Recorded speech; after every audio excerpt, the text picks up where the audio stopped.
আসসালামু আলাইকুম ওয়া রাহমাতুল্লাহি ওয়া বারাকাতুহু। বিসমিল্লাহির রহমানির রহিম। সম্মানিত দিনী ভাই ও বন্ধুরা, রমজানের প্রস্তুতি হিসাবে আমরা 11টি কাজ করব ইনশাআল্লাহ। নাম্বার 1, তাওবা ইস্তিগফার করা, অর্থাৎ রমজানের পূর্বে আমাদের যে ভুলভ্রান্তিগুলো হয়ে গেছে সেগুলোর জন্য আল্লাহর নিকট ক্ষমা চাওয়া। নাম্বার 2, কোরআন ও হাদিসে বর্ণিত রমজানের ফজিলতের আয়াত ও হাদিসগুলো বেশি বেশি পাঠ করা। নাম্বার 3, সওয়াব লাভের জন্য দৃঢ় প্রতিজ্ঞা করা, এই রমজান আমার জীবনের শেষ রমজান মনে করে ইবাদত করার পরিকল্পনা করা। নাম্বার 4, পূর্বের কাজা রোজাগুলো শাবান মাসে রেখে শেষ করা। বিশেষ করে মা বোনদের কাজা রোজা থাকার সম্ভাবনা থাকে, তাদের শাবান মাসে উৎসাহ দিয়ে রোজা পালন করানো। নাম্বার 5, রমজানে আল্লাহ তাআলার পক্ষ থেকে যে সাধারণ ক্ষমার ঘোষণা হয় সেটির মধ্যে অন্তর্ভুক্ত হওয়ার জন্য 2টি কাজ করা। নাম্বার 1, শিরিক থেকে মুক্ত থাকা।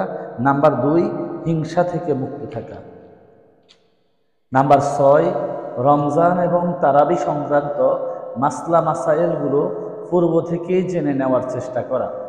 নাম্বার 7, বিগত রমজানে কোন কারণে আমরা রোজা ছুটে গেছে অথবা তারাবি ছুটে গেছে অথবা কোরআন পড়া হয়নি সেই কারণগুলো খুঁজে বের করা। নাম্বার 8, রমজানের রোজার প্রস্তুতি হিসাবে শাবান মাসেও কিছু কিছু রোজা রাখা। নবী করিম সাল্লাল্লাহু আলাইহি ওয়াসাল্লাম শাবানে রোজা রাখার কথা হাদিসে পাওয়া যায়।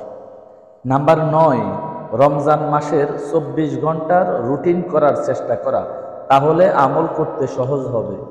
নাম্বার 10, রমজান পাওয়ার জন্য শাবান মাসের চাঁদ গণনা করা, চাঁদ দেখার সুন্নত পালন করা।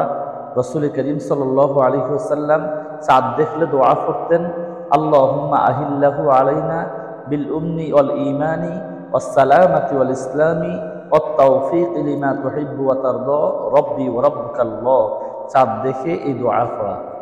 নাম্বার 11, রমজান সঠিকভাবে পালন করার জন্য আল্লাহ তাআলার নিকট বেশি বেশি দোয়া করা। আল্লাহ তাআলা আমাদেরকে রমজানের পূর্বে এই 11টি কাজে শামিল হওয়ার তৌফিক দান করুক, আমিন।